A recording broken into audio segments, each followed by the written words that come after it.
Tous nos cœurs brûlent de cette espérance du retour de notre Sauveur.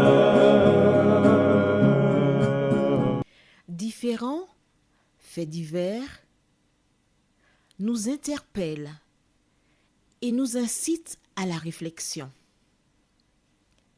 Ils annoncent un événement imminent et d'une grande importance. Mais comment l'analyser? En écoutant Jean-Claude qui, à la lumière de la Bible, t'accompagnera et te permettra d'être prête, d'être prêt pour le retour de Jésus. Note que les éditions spéciales sont disponibles sur YouTube. Quelle est la réponse 2? Le 2, c'est le chiffre. Je te salue fraternellement en Jésus-Christ, le Sauveur du monde. C'est Jean-Claude qui partage avec toi cette nouvelle série qui s'intitule « Découvrir la vérité ». Mon compagnon Marco, je n'ai pas souvent cité, mais il faut le citer parce que Marco, c'est l'homme à tout faire. Et moi, nous sommes heureux de revenir vers toi parce que n'oublie pas, quand Dieu créa l'homme, il a dit qu'il n'est pas bon que l'homme soit seul. Je lui ferai une aide. Et Marco est véritablement une aide dans ce programme d'enregistrement. Aujourd'hui, nous verrons la suite de ce que nous avons vu récemment. Tu l'appelleras. Prions. Seigneur, qu'est-ce que je t'aime, Seigneur. Tu es si bon. À travers la Bible, tu nous enseignes comment vivre, comment accompagner. Merci Seigneur. Cet esprit conduit-nous dans toute la vérité. Au nom de Jésus, pour ta gloire éternelle. Amen. Rappelle-toi, nous avons vu précédemment, et je lirai dans Genèse chapitre 17, versets 17 et 18, et je t'invite à porter attention attentivement.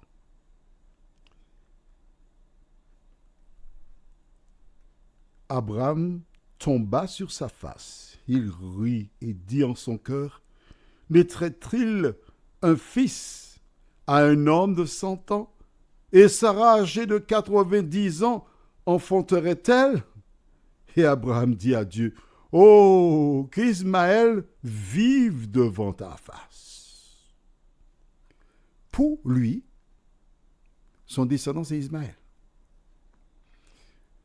Vois-tu, la Bible déclare, parlant de Dieu, « Mes pensées ne sont pas vos pensées, et mes voix ne sont pas vos voix. » Quel que soit le problème que tu rencontres, au lieu de réfléchir, arrêter des décisions, tourne-toi vers la parole de Dieu. Reconnais que tu ne peux pas entrer dans une connaissance qui t'est inconnue. C'est exactement quand je parlerai un créole de Martinique. Si tu te trouves au Togo ou ailleurs, tu n'as pas de chance de comprendre le créole de la Martinique. Et vice-versa, tu comprends? Parce qu'on est dans deux types différents. Mais là, en ce qui concerne Dieu et l'homme, ça n'a strictement rien à voir. Voici Dieu qui vient, qui parle à Abraham et lui dit, « Sarah te donnera un fils. »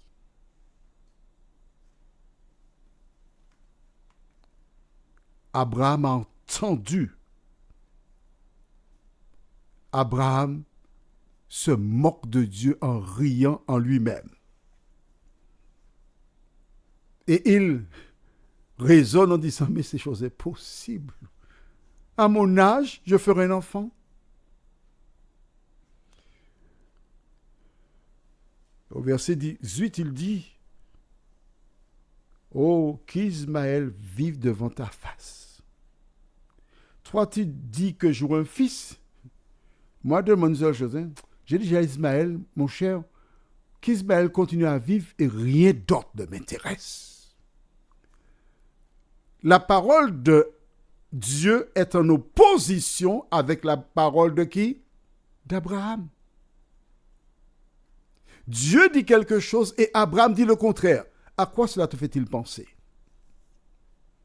Je sais qu'il faut rendre gloire à Dieu. Il faut exalter Dieu. Mais toi qui écoutes ce message, je voudrais que tu comprennes comment l'ennemi est puissant. Mais fort heureusement, celui en qui nous avons placé notre espérance est tout puissant. Abraham, il dit le contraire de ce que Dieu déclare. Il fait exactement comme Pierre plus tard. Lorsque Jésus annonça qu'il devait mourir, il a dit, ah non, ça n'arrivera pas. Et Jésus dit à Pierre, arrière de moi, Satan. Tu vois, il y a fort longtemps que le diable cherche à utiliser des serviteurs de Dieu pour les conduire loin de l'Éternel. Sauf que, aujourd'hui, nous voyons, tu l'appelleras, le verset 19. Dieu dit, certainement, Sarah, ta femme, t'enfantera un fils, et tu l'appelleras du nom d'Isaac.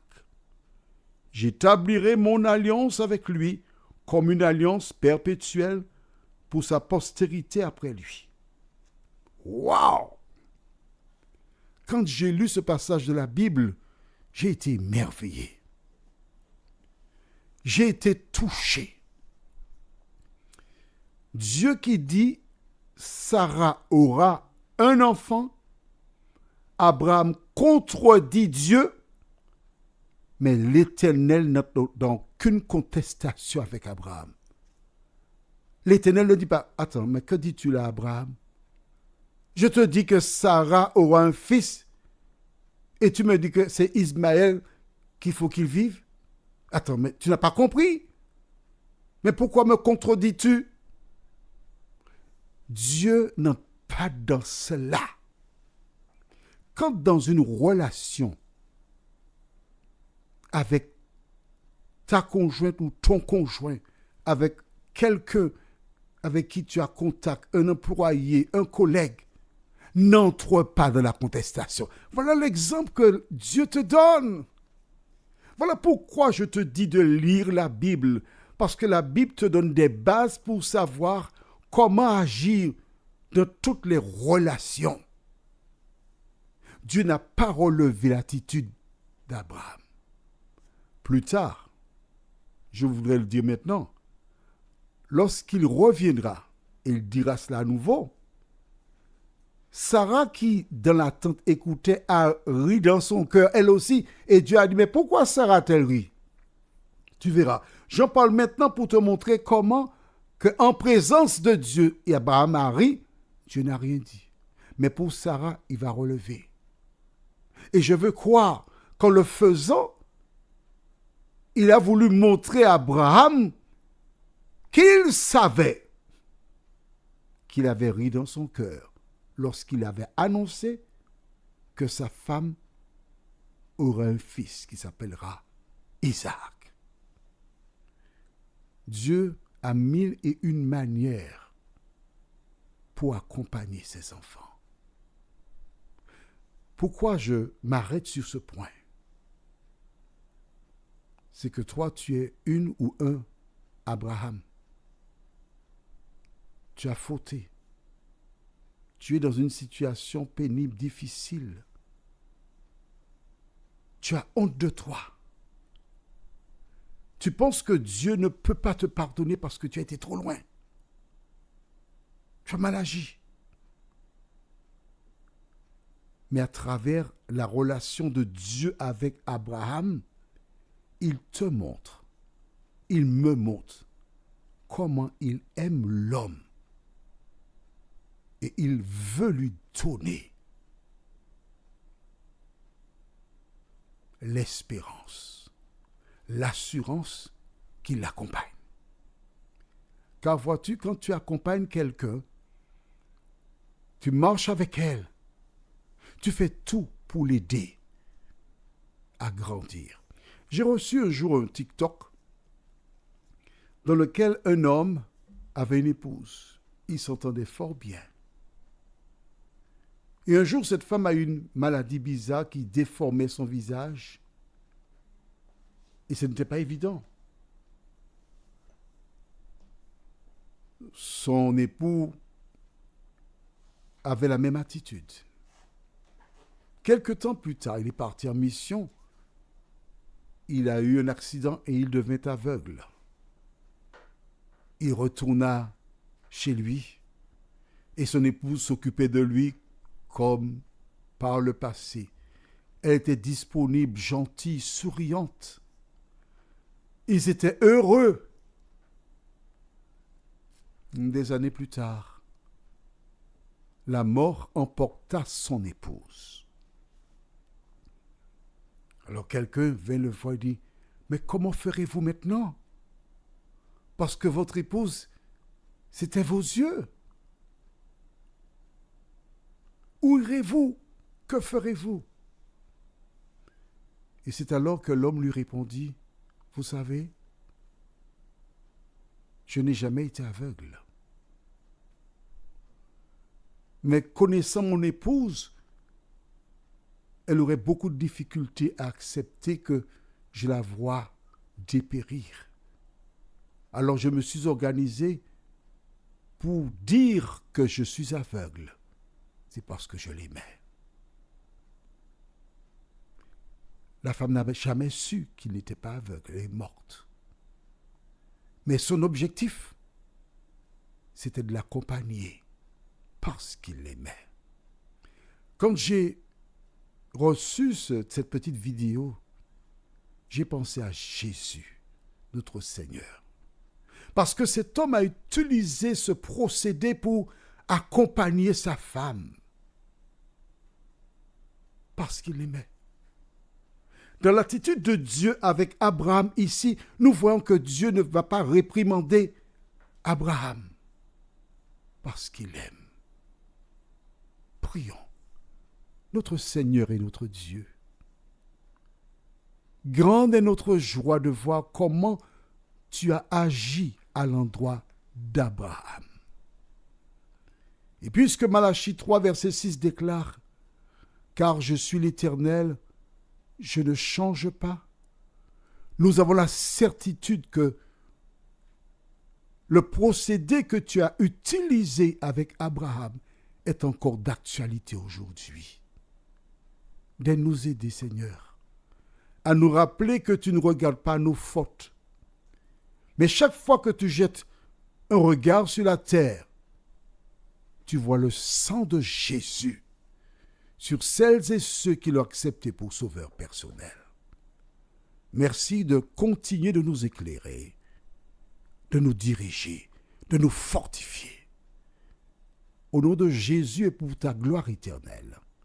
Amen. Que l'Éternel continue de te bénir.